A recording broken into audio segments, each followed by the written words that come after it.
Assalamualaikum warahmatullahi wabarakatuh. Perkenalkan, nama saya Queen Syakila dan teman saya Sila sebagai editor di sini. Kami perwakilan dari kelas 8A akan menceritakan tentang kisah sahabat Nabi yang dapat mengeluarkan cahaya dari mulutnya. Kisah ini sejatinya diceritakan oleh Ali bin Abi Thalib radhiyallahu an. Ia bercerita, Rasulullah SAW mengutus pasukan untuk menyerang kaum yang memusuhi kaum muslimin. Rasulullah SAW tidak mendapatkan kabar tentang perkembangan pasukan tersebut. Beliau pun bersabda, andaikan ada seseorang yang mau mencari tahu tentang kabar tersebut dan memberitahukannya kepada mereka. Beberapa saat kemudian, seseorang datang dan memberitahukan kepada Rasulullah SAW bahwa kaum muslim utusan beliau telah meraih kemenangan. Setelahnya, para pasukan dari peperangan tersebut pun pulang menuju Madinah. Rasulullah dan para sahabat menyambut mereka di dekat Madinah. Sesampainya di kota Madinah, pemimpin dari pasukan tersebut, Zaid bin Haritsah, turun dari untanya dan memeluk Rasulullah seraya mencium tangan Rasulullah. Rasulullah SAW pun mendekatinya dan memeluk lalu mencium kepalanya. Lalu Zaid yang diikuti oleh Abdullah bin Rawaha dan Khaid bin Ashim yang dipeluk oleh Rasulullah SAW pun juga. Kemudian Rasulullah SAW bersabda, ceritakanlah apa yang terjadi selama bepergian kepada saudara-saudara kami yang berada di sini, agar aku memberikan kesaksian dari apa-apa yang kalian ucapkan, karena Jibril telah memberitahukan kepadaku tentang kebenaran yang kalian katakan.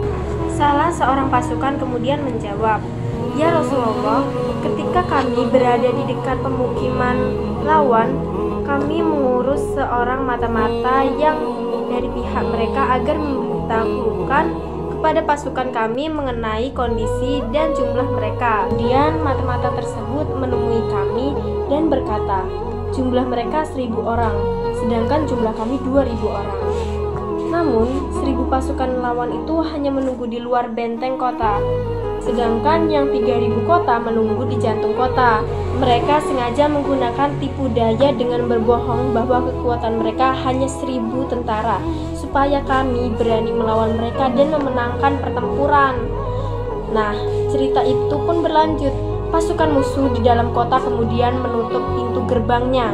Pasukan muslim kemudian menanti di luar.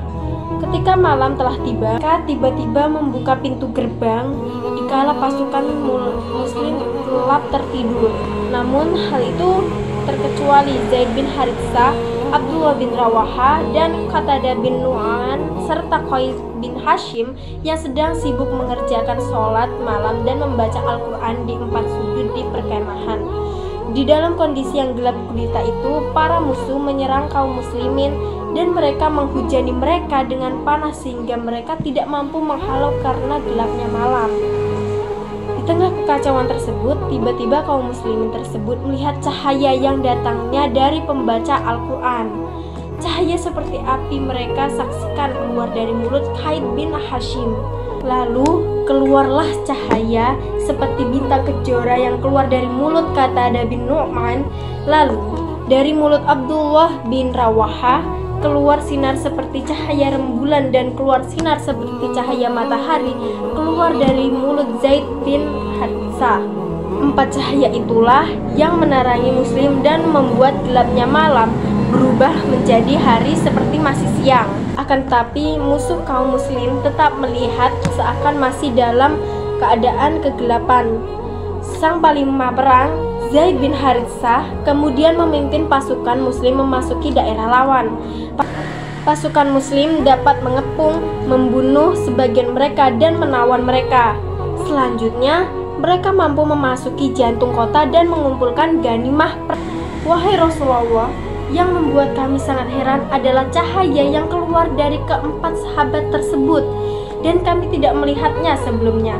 Cahaya yang keluar dari mulut mereka itu mampu menerangi kami sehingga kami menang dan menebarkan kegelapan bagi musuh-musuh, terang salah satu pasukan tersebut.